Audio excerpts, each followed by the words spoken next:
Assalamualaikum warahmatullahi wabarakatuh. Halo semuanya, perkenalkan saya Noviana Salaswati dari PJJ Komunikasi Universitas Siberasia. Pada kesempatan kali ini saya akan membahas salah satu topik dalam mata kuliah Estetika Humanisme, yaitu self-concept atau konsep diri. Sebelum masuk ke pembahasan, saya ingin mengajak kita semua untuk menjawab satu pertanyaan sederhana, yaitu siapa diri kita sebenarnya? Mungkin kita bisa menjawab dengan nama saya adalah, atau dengan status saya adalah, atau mungkin dengan pekerjaan, hobi, kepribadian, bahkan dengan pencapaian. Saya adalah orang yang pemalu, saya adalah orang yang suka berkomunikasi, saya adalah orang yang pintar, saya adalah orang yang biasa saja, saya adalah orang yang sering gagal. Tetapi, apakah semua label tersebut benar-benar menggambarkan siapa diri kita?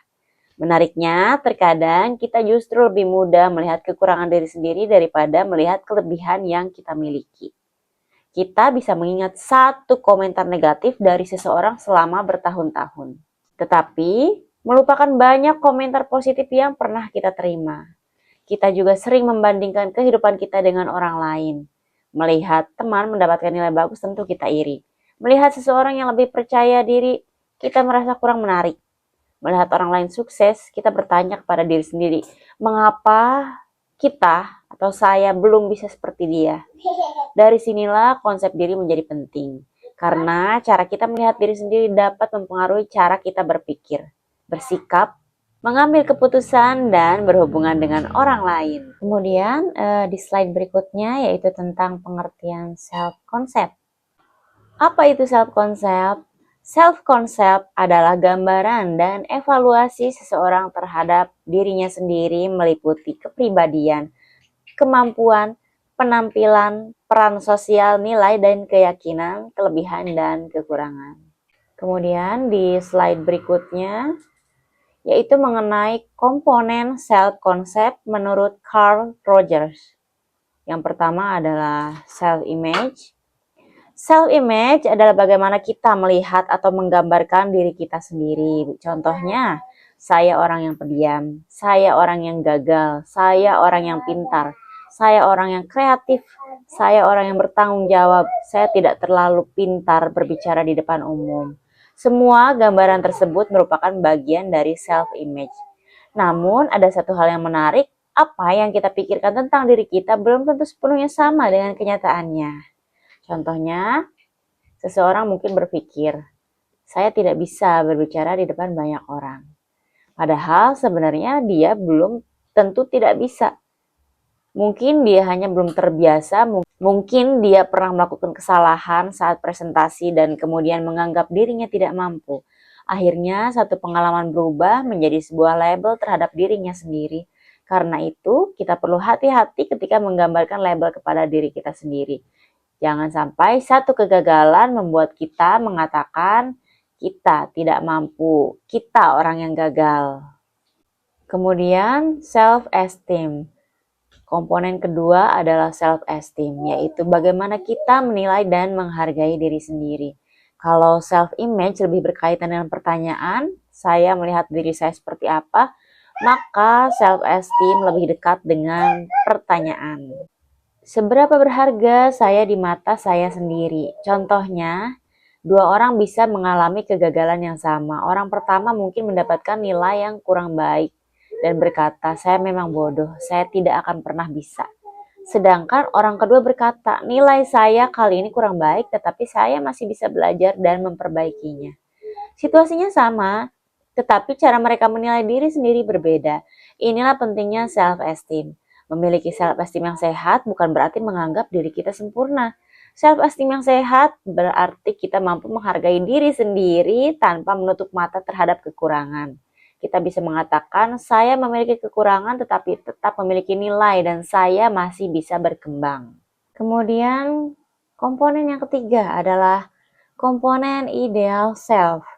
Ideal self adalah gambaran mengenai diri seperti apa yang ingin kita menjadi. Misalnya, saat ini kita merasa kurang percaya diri, tetapi kita ingin menjadi seseorang yang berani berbicara di depan umum.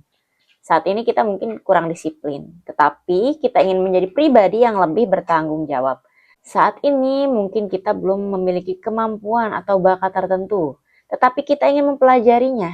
Semua gambaran tentang diri yang kita inginkan di masa depan merupakan bagian dari ideal self. Ideal self sebenarnya sangat penting karena menjadi arah perkembangan diri. Tetapi ada hal yang perlu diperhatikan.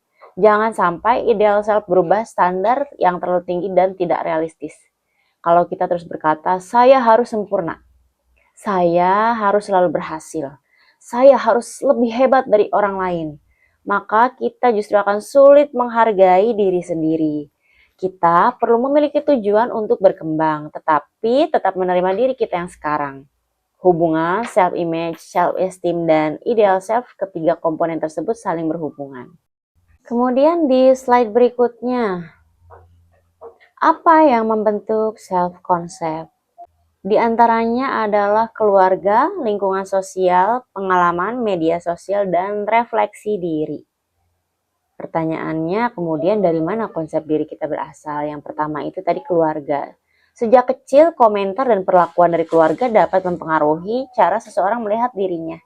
Jika seseorang sering diberi dukungan dan dia mungkin tumbuh dengan keyakinan bahwa dirinya mampu menghadapi tantangan.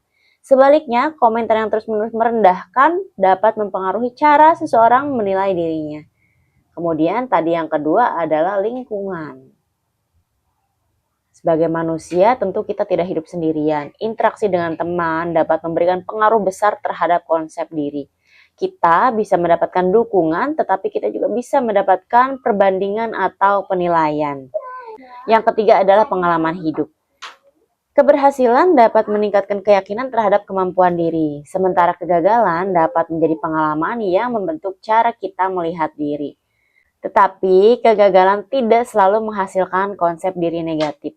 Semuanya kembali pada bagaimana kita menginterpretasikan pengalaman tersebut. Keempat adalah media sosial. Ini yang paling sering terjadi di era sekarang. Media sosial juga menjadi salah satu lingkungan yang sangat kuat dalam membentuk persepsi terhadap diri. Kita sering melihat orang lain menampilkan pencapaian, penampilan, perjalanan, pekerjaan, atau kehidupan yang terlihat sangat sempurna. Masalahnya adalah kita sering membandingkan kehidupan nyata dan sorotan kehidupan orang lain.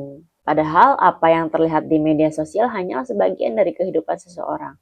Terkadang orang itu hanya menampilkan yang bagus-bagusnya saja. Yang jelek-jeleknya tentu ditutupi. Karena itu, terlalu sering membandingkan diri dengan orang lain dapat membuat kita lupa bahwa setiap orang memiliki perjalanan yang berbeda. Kemudian slide berikutnya, membangun self-concept yang sehat. Di antaranya kenali diri, terima diri, kurangi perbandingan, ubah self-talk, hargai proses. Jadi seperti apa konsep diri yang sehat?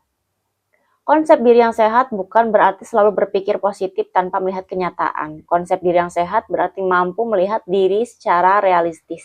Kita mengetahui kelebihan kita juga mengetahui kekurangan kita menerima bahwa kita bisa gagal, tetapi kita tidak menjadikan kegagalan sebagai identitas diri. Misalnya saya gagal dalam ujian, bukan berarti saya adalah orang yang gagal. Hanya saja saya belum menguasai kemampuan ini. Lalu bagaimana cara membangun self-concept yang sehat? Ada beberapa hal sederhana yang bisa kita lakukan. Pertama, kenali diri sendiri, cobalah bertanya apa kelebihan saya, apa kekurangan saya, apa yang saya sukai, apa yang penting bagi saya, apa yang ingin saya kembangkan. Kedua, belajar menerima kekurangan. Menerima kekurangan bukan berarti menyerah. Menerima berarti mengakui kondisi diri secara jujur sehingga kita tahu apa yang perlu dikembangkan. Ketiga, jangan menjadikan perbandingan sebagai ukuran utama nilai diri. Kita boleh belajar dari orang lain, tetapi jangan sampai pencapaian orang lain menjadi alasan untuk membenci diri sendiri. Keempat, ubah cara bicara kepada diri sendiri. Kalau kita melakukan kesalahan, jangan langsung mengatakan saya bodoh. No ya. Cobalah mengatakan saya melakukan kesalahan dan saya bisa belajar dari pengalaman ini. Cara kita berbicara kepada diri sendiri ternyata penting karena kita adalah orang yang paling sering mendengar suara kita sendiri. Kelima, tetapkan tujuan yang realistis. Tidak masalah jika kita ingin menjadi versi diri yang lebih baik. Tetapi perubahan tidak selalu terjadi dalam satu malam. Kita bisa berkembang sedikit demi sedikit, dan yang terakhir hargai proses.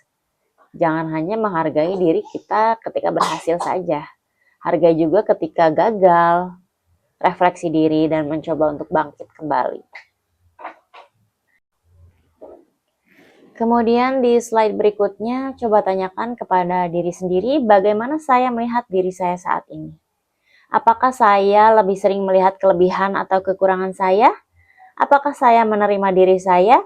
Apakah saya terlalu sering membandingkan diri dengan orang lain? Dan yang paling penting, apakah gambaran tentang diri saya benar-benar berasal dari diri saya atau sebagian terbentuk dari penilaian orang lain?